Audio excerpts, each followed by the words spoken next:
Bienvenidos. En este video vamos a examinar cómo diferentes autores procuraron definir la noción de juego.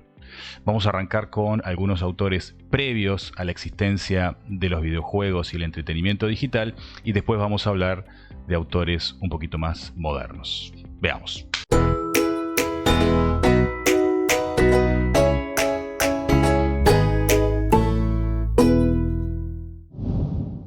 Una de las primeras personas en establecer alguna definición de la noción de juego fue Johann Huizinga, quien en 1944 escribe el libro Homo Ludens, que es un estudio en realidad de ciertos elementos del juego y su relación con la cultura.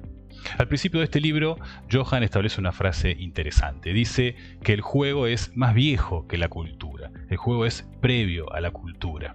Y esto tiene sentido porque la cultura presupone una sociedad humana que la va a generar. Y sin embargo, los animales no están esperando que los humanos les enseñen a jugar. Lo hacen por naturaleza para adquirir y entrenarse en algunas habilidades que van a necesitar más adelante. Dice además que todo juego significa algo. Más allá del fin concreto del juego, hay alguna razón por la cual jugamos, ya sea como en los animales para adquirir ciertas habilidades o entrenarnos en algo particular, como para simplemente distraernos. Huizinga propone además una definición formal para juegos. Dice, el juego es una actividad que procede dentro de ciertos límites de tiempo y espacio, en un orden visible, de acuerdo a ciertas reglas libremente aceptadas y fuera de la esfera de necesidad o utilidad material. Algunos elementos de esta definición se van a reiterar en definiciones posteriores que vamos a ver en un ratito, pero podemos analizar las partes principales. Primero, Huizinga dice que el juego ocurre dentro de ciertos límites de tiempo y espacio. Esto es, para él el juego ocurre en algún momento durante un momento. Y eso está bien claro en el transcurso del juego. Además, indica que el juego se realiza de acuerdo a ciertas reglas libremente aceptadas. Acá hay dos aspectos importantes para remarcar. Primero, que el juego ocurre de acuerdo a diferentes reglas que uno tiene que aceptar. Y después, que esas reglas son aceptadas libremente. Esto es, para Huizinga el juego es una actividad voluntaria. Y además establece que lo hacemos fuera de la esfera de necesidad. Esto es, no jugamos porque necesitamos hacerlo, sino porque deseamos hacerlo. Es una diferencia muy importante para la noción general de juego. Unos años más tarde, el escritor francés Roger Caillois escribe en 1958 el libro El juego y los hombres, donde también propone una definición formal de juego. Dice, el juego es una actividad que tiene que cumplir 6 requisitos. Es una actividad libre, separada, incierta, improductiva, gobernada por reglas y que cumple con un requisito adicional denominado make believe, que vamos a analizar en un ratito. Veamos la primera de estas restricciones. Dice, es una actividad libre porque jugar no es obligatorio. Esto es algo que también referenciaba Huizinga en su definición anterior. Es una actividad separada, esto significa que está fija en espacio y el tiempo y bien delimitada, algo similar a lo que también marcaba Huizinga unos años atrás. Caillois establece además que es una actividad incierta, esto es, impredecible en su curso. Durante el juego se toman ciertas decisiones que afectan el transcurso del juego y que no es fácil predecir su resultado desde el principio del juego. Además, dice, es una actividad improductiva, que no crea bienes ni riqueza por sí misma. Está gobernada por reglas y además este último requisito denominado aquí make believe también es especial. Dice que el juego es una actividad que no es real, pero ofrece una realidad separada. Por ejemplo, cuando jugamos al ajedrez es claro que no hay dos reinos enfrentados y que sus reyes corren peligro de muerte. Propone una fantasía, propone una historia detrás de eso que nosotros aceptamos como parte de la esencia del juego y por momentos nos abstraemos de que simplemente son figuras de formas diferentes en el tablero y naturalmente vemos la importancia de cada una de estas piezas de acuerdo a la historia que hay detrás. Roger Caillois además propone una categorización de los juegos de acuerdo a su naturaleza, una categorización que es un poco polémica y que ha sido desafiada por varios autores más adelante, pero que no deja de ser interesante. Dice Caillois que todos los juegos se clasifican en al menos una de las siguientes categorías. La primera es competición, que él la denomina agon. Por ejemplo, el ajedrez, donde dos participantes compiten para ganar la partida y puede haber solo un ganador.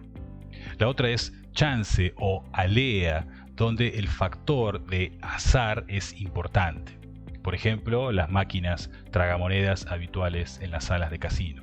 La otra categoría es imitación o mimicry, donde el participante imita ciertas situaciones actuando en una realidad diferente. Y la cuarta es vértigo o ilinx, donde lo que se procura es afectar ciertas capacidades sensoriales del ser humano, como marearse o confundirse sobre la situación en la que está. Estas son las 4 categorías de Caillois, que además las gradúa de acuerdo a cierta rigidez de las reglas en el juego. Por ejemplo, la imitación puede tener reglas muy claras y estrictas, como por ejemplo una obra de Shakespeare, o puede carecer básicamente de reglas como el juego de los niños. Dice además Caillois que un juego no necesariamente se aplica en una categoría. Por ejemplo, el póker se encuadra dentro de competición y chance, porque las cartas son desordenadas al comienzo de cada partida y uno no sabe exactamente qué es lo que le va a tocar.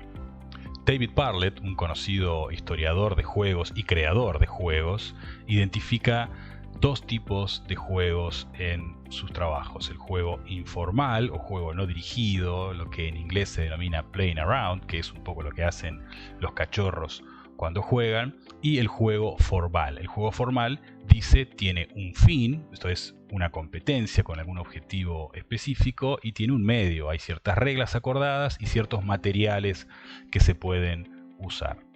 Sin demasiado detalle, coincide con las definiciones anteriores de Caillois y de Huizinga, en que hay un objetivo y unas reglas que hay que seguir.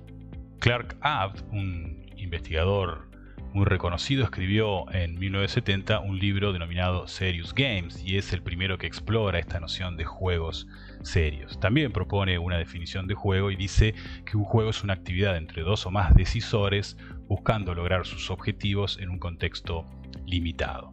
Es una actividad porque corresponde a un proceso, a un evento que ocurre en algún momento determinado entre 2 o más decisores o decision makers. Son los jugadores que eligen sus acciones en el juego de manera libre. Y lo hacen buscando lograr sus objetivos, que son las metas del juego, que son propias para cada jugador. De hecho, los jugadores pueden tener metas diferentes en el juego. Y esto ocurre en un contexto limitado. Hay reglas que limitan y estructuran la actividad del juego. Como verán, hay muchas características que son reiteradas de definiciones anteriores, pero acá aparece como elemento nuevo el rol de los decisores. Los jugadores eligen sus acciones.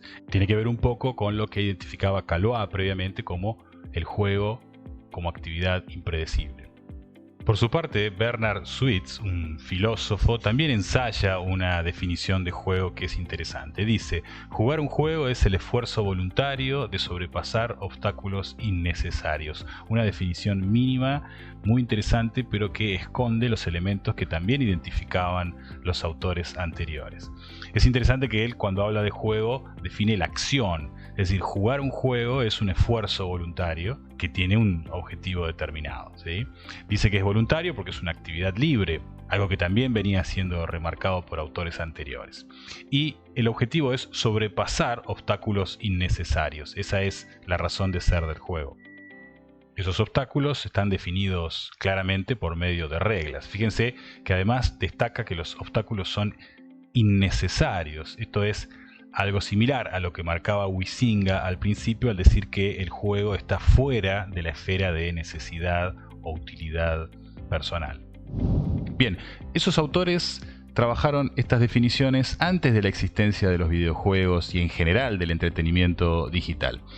Hubo otros autores, escritores, algunos desarrolladores que ensayaron definiciones de juegos similares o que incorporaban algunos conceptos más nuevos. Veamos. Todas estas definiciones clásicas fueron estudiadas por dos autores, Eric Zimmerman y Kathy Salen, que escriben en 2003 el libro Rules of Play, un libro muy interesante donde en función de todos esos estudios previos ensayan una definición de juego, pero ya apuntando a la noción de videojuego.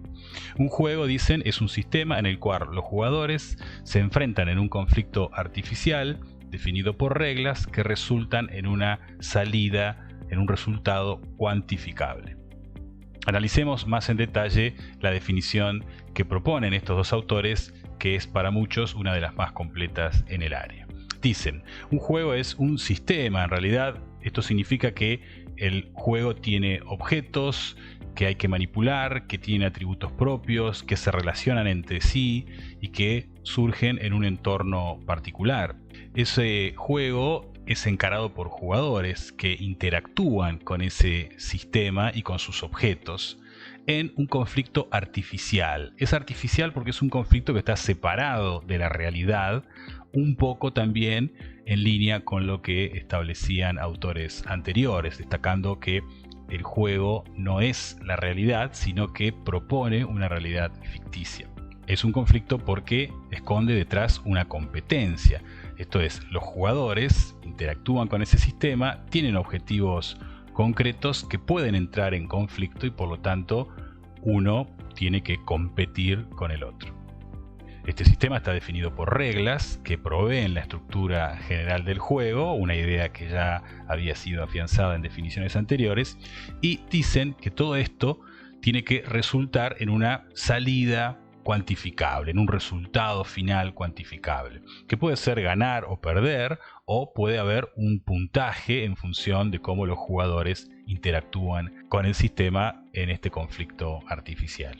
Es una definición de las más completas, tal vez, para las visiones modernas de la concepción de juegos. Pero entre los autores modernos no son los únicos.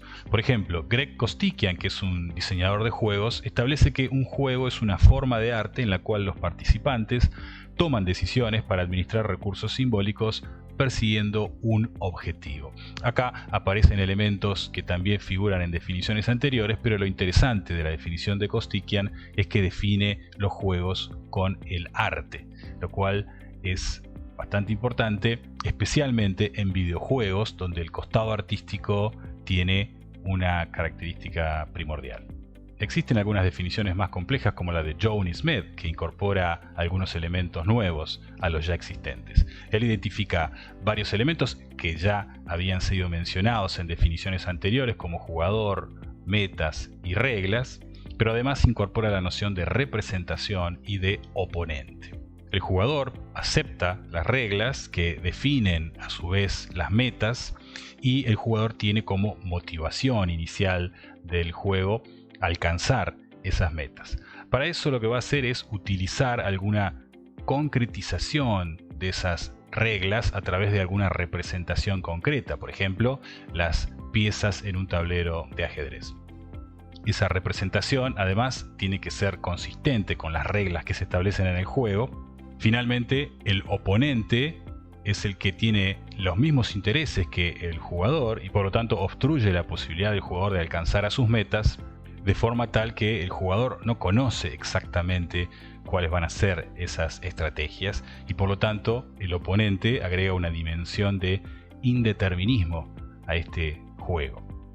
Johnny dice que dependiendo de los elementos que entren en acción, son diferentes las dimensiones que adopta el juego. Si tenemos el jugador, la representación y las reglas, dice, tenemos la noción básica de juego o play en inglés. Si incorporamos las metas, aparece el desafío intrínseco del juego y si además incorporamos un oponente, vamos a tener un conflicto en el juego. Por ejemplo, el juego de cartas como el truco o el póker corresponde a los tres elementos. Tenemos un juego con desafíos y con conflictos. Un rompecabezas no tiene un oponente, así que es solamente el elemento de juego y desafío. Y Un juguete con el que suelen jugar los niños no tiene oponentes ni ninguna meta específica, así que es simplemente la noción de juego o play en inglés. Otro autor que aporta una definición interesante es Jesper Jules. Él establece una noción compleja de lo que son los juegos, pero que en el fondo tiene varios de los elementos que tienen y que identificaron los autores anteriores. Él dice que los juegos son los que cumplen 6 condiciones básicas. Tiene reglas fijas, tienen un resultado variable, hay una valorización de ese resultado, una ponderación de ese resultado, existe el esfuerzo por parte del jugador de llegar a un resultado determinado, hay un compromiso del jugador hacia el resultado y hay consecuencias negociables en las acciones que comete el jugador. Esos 6 elementos son los que conforman, de acuerdo a Jesper Jules, la noción de juego. El resto, dice, son casos que están en una zona gris, borderline, como juegos de rol o simulaciones de fines abiertos o juegos de puro azar donde no hay ningún esfuerzo por parte del jugador.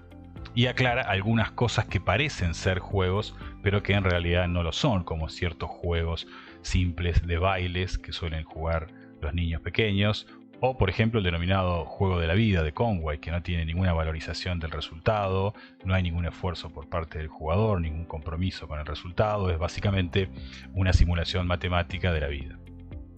De acuerdo a todas estas definiciones, hay muchas cosas que naturalmente califican como juegos, como los deportes naturales, incluso un simulador de vuelo para entrenamiento de pilotos reales, los clásicos videojuegos que vamos a analizar mucho en este curso, los juegos de cartas, de casino, los habituales en ese tipo de establecimientos, y también los juegos de azar. En el entretenimiento digital, que es lo que nos interesa en este curso, hay manifestaciones de software que no está exento de polémica. Hay algunos juegos que son básicamente ficciones interactivas y es interesante analizar cuál es el impacto de las definiciones anteriores en este tipo de software. Para algunos dirán, bueno, no son realmente un videojuego, sino que es una historia visual compleja. Lo que es cierto e indiscutible es que cada uno de estos programas son y están orientados al entretenimiento digital, más allá de si son o no videojuegos.